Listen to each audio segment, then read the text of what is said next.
So after going through part 1, it's pretty clear that Netflix has been going all in on video game anime lately. If you haven't watched part 1 yet, you can watch it here. I'll also leave a link in the description. And the thing is, we didn't even cover everything. There are still a lot of adaptations out there, some more unexpected, some a bit more experimental, and a few that actually hit way harder than you'd expect. So this time, we're going through 10 more video games that made the jump into anime on Netflix, and some of these might surprise you even more than the first list.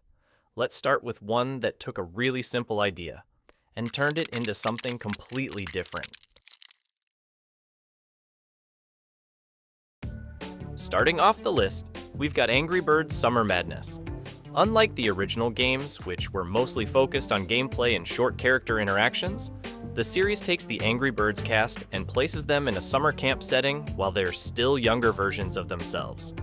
The story mainly follows Red, Chuck, Bomb, and Stella as they deal with rivalries, camp activities, and constant clashes with the pigs throughout the season. What's interesting is that the show expands the personalities of the characters that people already knew from the games and movies, and turns them into a more traditional animated comedy series. And honestly, that approach probably made the most sense for Angry Birds. The franchise was always more character-driven than story-driven, so giving the birds an actual setting and recurring interactions works surprisingly well here. It's definitely aimed at a younger audience compared to some of the other entries on this list, but as a Netflix adaptation of a mobile game franchise, it actually fits the world of Angry Birds pretty naturally.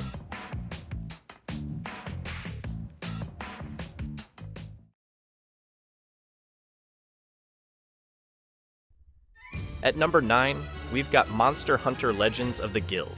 The movie follows Aiden, a young hunter who leaves his village after learning that an elder dragon is threatening the region. Along the way, he joins a group of experienced hunters, and together, they try to stop a disaster that's much bigger than any of them expected. What the adaptation does pretty well is capturing the structure of the games themselves. If you've played Monster Hunter, you already know the series has always been about preparation, teamwork, learning monster behavior, and surviving encounters that feel overwhelming at first. The movie keeps a lot of that mentality instead of turning it into non-stop action from beginning to end. You can also tell the creators were trying to stay close to the world of the games. The monsters, weapons, armor, and even the hunter interactions feel very recognizable if you're familiar with the franchise. And while the story itself is much more linear than the games, it still feels connected to the same universe rather than just using the name Monster Hunter for branding.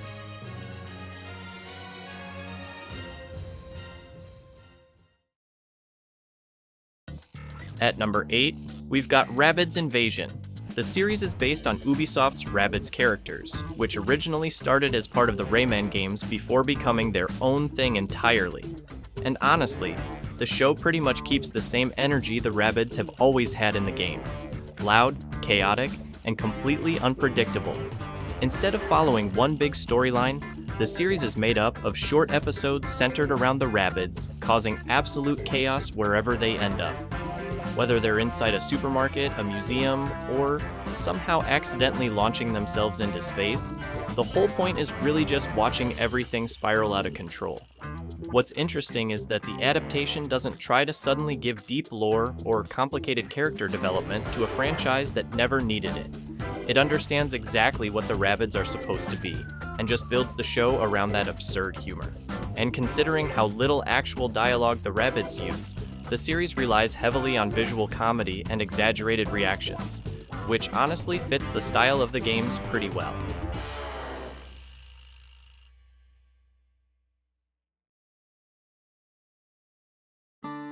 At number 7, we've got Dragon Quest: Your Story. The movie is mainly based on Dragon Quest V, and it follows Luca through different stages of his life, starting from his childhood journey with his father, all the way into adulthood as he continues searching for the legendary hero connected to his family's past. What makes this adaptation interesting is that instead of trying to cover the entire game exactly scene by scene, it focuses more on the emotional parts of the story and the long-term journey of the main character.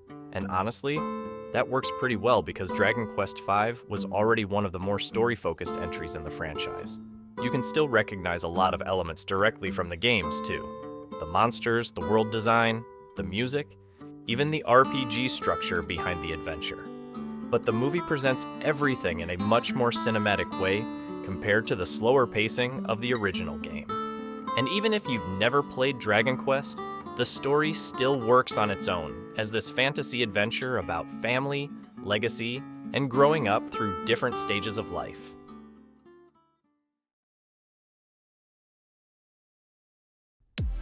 At number 6, we've got Sonic Prime. The series starts when Sonic accidentally causes a massive event known as the Shatterverse, which breaks reality apart into multiple dimensions. Because of that, he ends up traveling through different worlds, where familiar characters like Tails, Knuckles, Amy, and even Eggman all exist in completely different versions of themselves. What makes the show interesting is that it still keeps the fast-paced energy Sonic is known for, but it builds an actual ongoing story around it instead of just standalone adventures. A big part of the series is Sonic realizing that the chaos happening around him is partly his fault, and trying to fix the damage before the worlds completely collapse. And even though the multiverse concept feels much bigger than the older Sonic cartoons, the adaptation still keeps a lot of the identity of the games, especially the speed, the action, and the rivalry between Sonic and Eggman. It definitely feels more story-focused than a lot of previous Sonic shows, while still keeping that same arcade-style energy the franchise has always had. And even if you've never played Dragon Quest, the story still works on its own as this fantasy adventure about family, legacy, and growing up through different stages of life.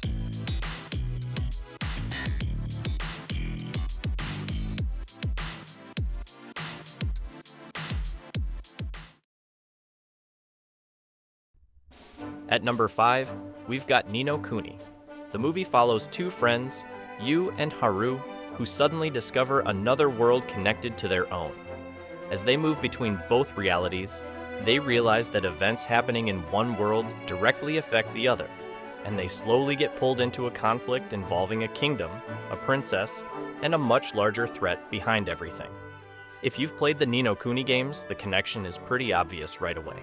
The fantasy world design, the creatures, the magic system, and even the atmosphere all feel very close to the games. And that makes sense considering how much the franchise was influenced visually by Studio Ghibli-style animation from the beginning. What the movie does differently is telling its own original story instead of directly adapting one of the games scene for scene. So it feels more like another adventure happening inside the same universe rather than just a retelling. And honestly, that approach works pretty well, because it lets the movie stand on its own while still feeling connected to the world fans already recognize.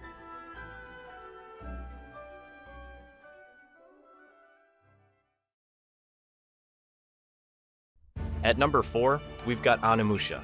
The series is inspired by Capcom's Onimusha games, and it follows an older version of the legendary swordsman Miyamoto Musashi, as he's sent on a mission involving demonic creatures known as Genma. As the journey continues, the group slowly realizes the situation is much bigger and more dangerous than they originally expected. Just like the games, the anime mixes historical settings with supernatural horror, which has always been one of the main identities of the franchise. You still get samurai battles, cursed enemies, dark environments, and that constant feeling that something dangerous is waiting around the corner. What's interesting is that the adaptation keeps a much more serious tone compared to a lot of other game anime. It doesn't really focus on comedy or exaggerated action most of the time. It leans more into tension, violence, and atmosphere. And visually, you can tell they were trying to preserve the darker style the Onimusha games were known for, especially the older entries on PlayStation 2.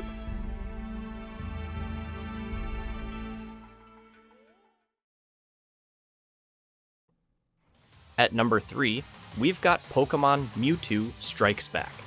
The movie retells one of the most iconic stories in the entire Pokemon franchise, the origin of Mewtwo. After being created through genetic experiments using Mew's DNA, Mewtwo starts questioning why it exists in the first place, eventually turning against the humans who created it. At the same time, Ash, Misty, and Brock get invited to what looks like a normal Pokemon battle event, only to discover they've walked directly into Mewtwo's plan involving cloned Pokemon and a confrontation that becomes much bigger than they expected. What makes the movie stand out is that, even though Pokemon is usually seen as lighthearted, this story actually goes into themes like identity, purpose, and whether Pokemon created artificially should be treated differently from natural ones. And since this version is a remake of the original 1998 film, it keeps the same overall story while updating the visuals for a newer audience. So, for longtime fans, it feels very familiar, just presented in a different style.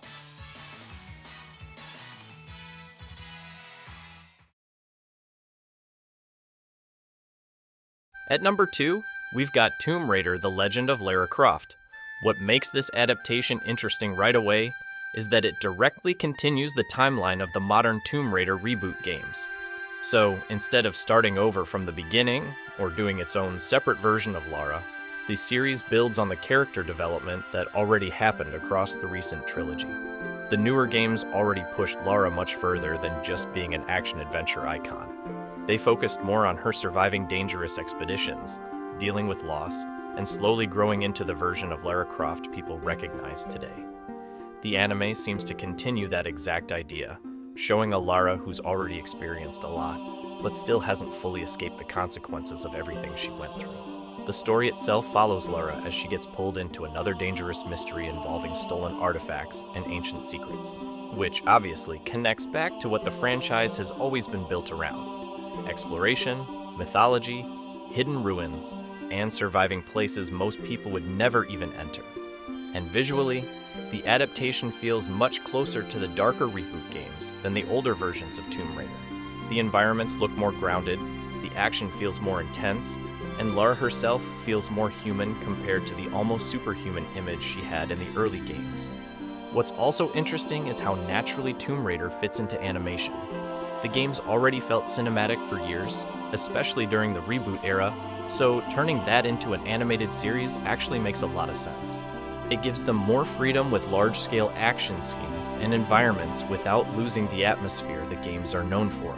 And honestly, out of all the newer Netflix adaptations, this is one of the projects that feels like it has the potential to grow beyond just video game anime and become a strong standalone adventure series on its own.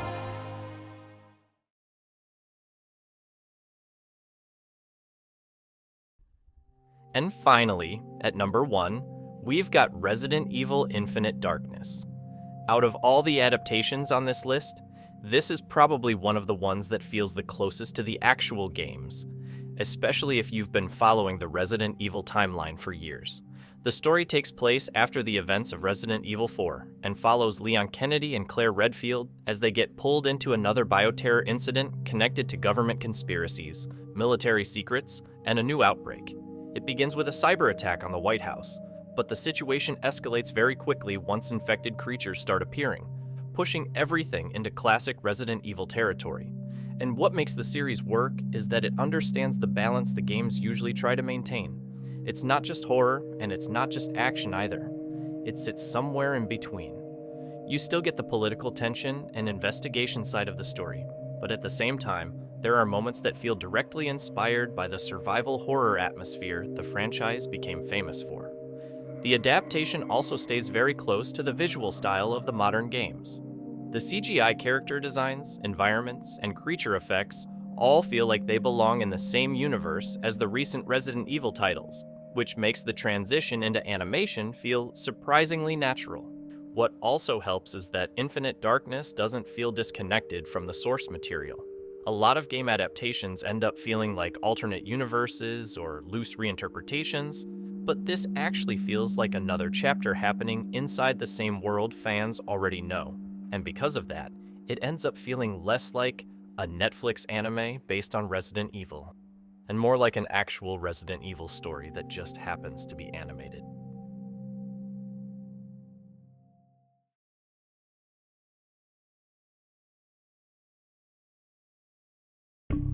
It's honestly kind of crazy how many video game franchises have made the jump into anime at this point. Some of them stay really close to the games, others go in completely different directions. But either way, it's clear that game adaptations are in a much better place now than they used to be. So let me know which adaptation was your favorite, and which video game you think deserves an anime next. And if you want to support the channel, you can also check out the website. We've got a bunch of gaming-inspired t-shirts over there, and you can use the code NEW15 for 15% off your order. Thank you, and I'll see you in the next one.